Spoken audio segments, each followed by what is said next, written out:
Hello बच्चों, let's read the question. The magnetic moment of an electron revolving in an orbit around the nucleus with an orbital angular momentum is given by. चलिए इस question को solve करते हैं और हम एक relation यहाँ पे ढूंढने की कोशिश करते हैं between magnetic moment and the angular momentum of an electron. So what will be the key concept. इसका की कॉन्सेप्ट क्या बनेगा? की कॉन्सेप्ट इसका हम एक डिराइवेशन से स्टार्ट करते हैं. आइए देखते हैं वो डिराइवेशन क्या है जिससे हमें पता चलेगा कि what is the relationship between angular momentum and magnetic moment of an electron. Let's say हम एक इलेक्ट्रॉन को यहाँ पे कंसिडर करते हैं. मान लेते हैं कि ये हमारे पास एक सर्कुलर पाथ है जिसमें जो है हमारा इलेक्ट्रॉन घूमेगा. तो चलिए ये मैंने एक सर्कुलर पाथ यहाँ पे दिखा दिया अराउंड द न्यूक्लियस. तो ये मैं यहाँ पे न्यूक्लियस मान लेता हूँ. ठीक है, तो ये मैं एक एक्सिस मान लेता हूँ जिस एक्सिस के अबाउट जो है मेरा इलेक्ट्रॉन जो है घूम रहा है. तो at a particular point of time अगर मैं मान लूँ, लेट अस सपोज ये मेरा इलेक्ट्रॉन है, उस इस इलेक्ट्रॉन की जो डायरेक्शन है, लेट अस सपोज मैं इस इलेक्ट्रॉन की डायरेक्शन अलोंग द टेंजेंट मान सकता हूं. तो this is the direction of electron and this is the radius R. तो यहाँ पे मैं एक चीज़ बता सकता हूँ कि जो ये सर्कुलर लूप है जिसमें हमारा इलेक्ट्रॉन घूम रहा है अबाउट द न्यूक्लियस, जो इसको आपने सेंट्रीपिटल फोर्स की ओर खींच रहा है, सेंटर टुवर्ड सेंटर. तो हम क्या कंसिडर करेंगे यहाँ पे? क्या हम लिख सकते हैं कि मेरे पास एक इलेक्ट्रॉन है, consider an electron, consider an electron, consider an electron. मैं एक इलेक्ट्रॉन यहाँ पे मान रहा हूँ जो रिवॉल्व करता है around the nucleus, revolving revolving around the nucleus, revolving around the nucleus, जो न्यूक्लियस के अबाउट जो है घूम रहा है. तो इसका मतलब जो यहाँ पे सेंटर मैंने दिखाया, दिस इज न्यूक्लियस. ठीक है, तो this is the axis of rotation जिसके अबाउट ये घूमेगा. तो मैंने यहाँ पे एक इलेक्ट्रॉन कंसिडर किया जो रिवॉल्व करता है अराउंड द न्यूक्लियस एन. तो इसका जो पाथ है that is circular in nature. In circular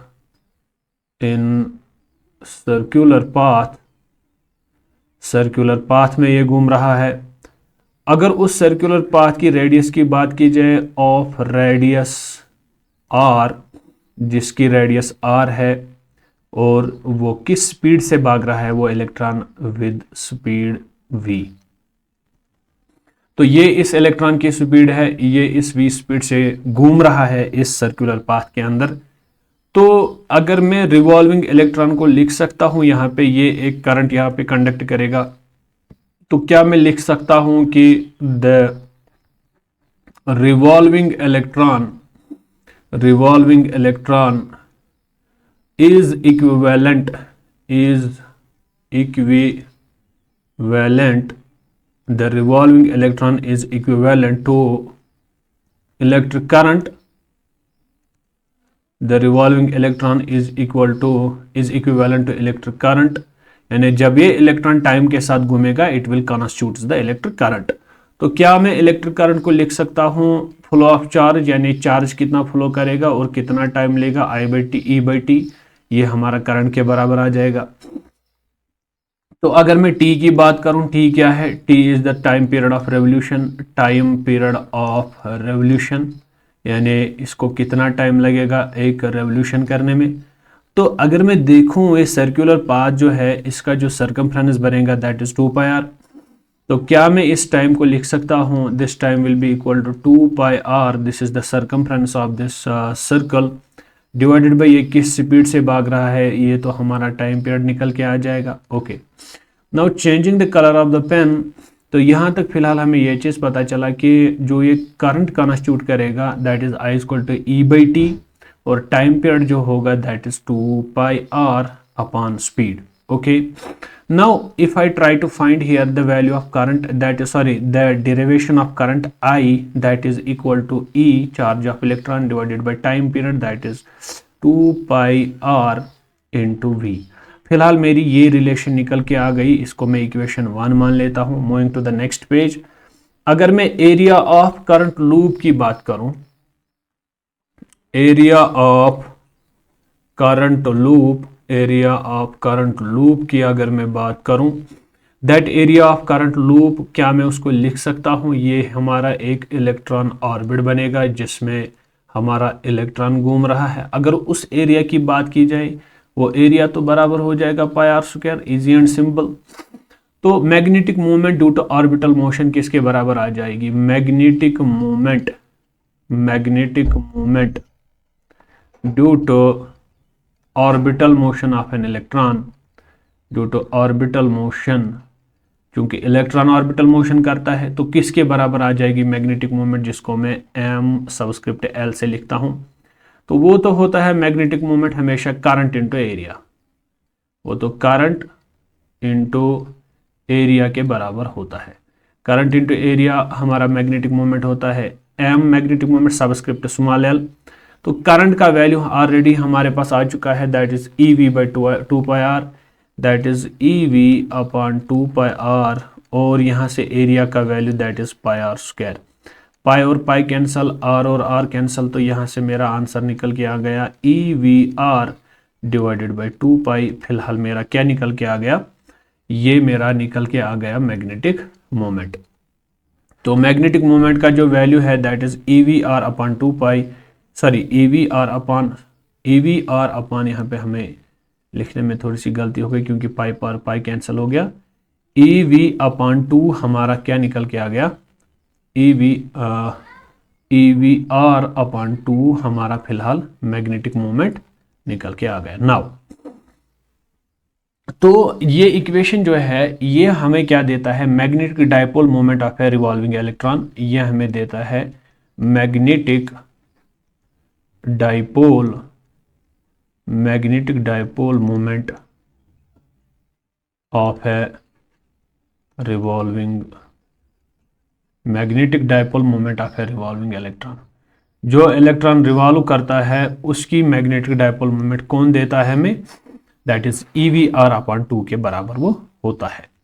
this equation gives the magnetic dipole moment of an electron, revolving electron, और direction of magnetic dipole moment जो है that is along the axis. अगर direction की भी बात की जाए, direction of magnetic dipole moment, अगर इसके डायरेक्शन की बात कीजिए that is along the axis, that is along the axis, वो एक्सिस ऑफ रोटेशन के अलोंग होता है। Okay, now coming to the orbital angular momentum of electron. अगर orbital angular momentum of electron की बात की जाए, orbital angular momentum of electron की अगर बात की जाए, orbital angular momentum of electron की अगर बात की जाए, वो किसके बराबर होता है? That is simply equal to L is equal to MVR, यानी मास ऑफ इलेक्ट्रॉन। इसको मैं इक्वेशन 3 मान लेता हूं यहाँ पे। तो क्या मैं डिवाइड करूं, divide equation 2 by equation 3, second को मैं 3 से डिवाइड करूं, यानी दिस मैग्नेटिक डायपोल मोमेंट, इसको मैं डिवाइड करूं एंगुलर मोमेंटम से, देखता हूं मैं क्या आ जाएगा। तो क्या मैं यहाँ पे लिख सकता हूँ magnetic dipole moment subscript L, इसको मैं डिवाइड करता हूँ एंगुलर मोमेंटम से, तो ML जो मेरा है दैट इज EVR अपॉन 2। अगर मैं L की बात करूँ दैट इज MVR, VR और VR कैंसिल हो चुका है, तो यहाँ से मेरा बचता है E divided by 2s into mass of electron. तो क्या मैं डायपोल मोमेंट को लिख सकता हूँ? This is simply equal to E divided by 2s m mass of electron into angular momentum.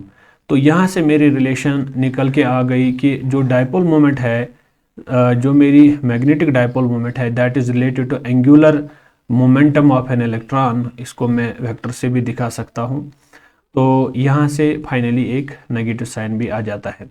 That is यहाँ से हमें अब पता चला कि अगर मैं इस चीज़ का खाली मैग्नीट्यूड लिखूँ, मैग्नीट्यूड में खाली मैग्नेटिक डायपोल मोमेंट के किसके बराबर आ जाएगा, सॉरी अगर मैं खाली इसका मैग्नीट्यूड यहाँ पे लिखूं, मैग्नेटिक डायपोल मोमेंट जो है, मैग्नीट्यूड डायपोल मोमेंट जो है, क्योंकि जो इसने क्वेश्चन में लिखा है माइनस को मैं यहाँ पे अवॉइड करता हूँ, E divided by twice ME into L, मैं इसको वेक्टर के साथ रखता हूँ बिकॉज इस क्वेश्चन में जो आंसर्स है that is with vector. Okay, तो ये मेरा फाइनली आंसर निकल के आता है ML is equal to E by twice M into L। तो मैग्नेटिक डायपोल मोमेंट जो इसने म्यू से रिप्लेस की, यहाँ से म्यू से दिखाया है, तो EL divide by twice M इसका सही आंसर बनेगा। Thank you.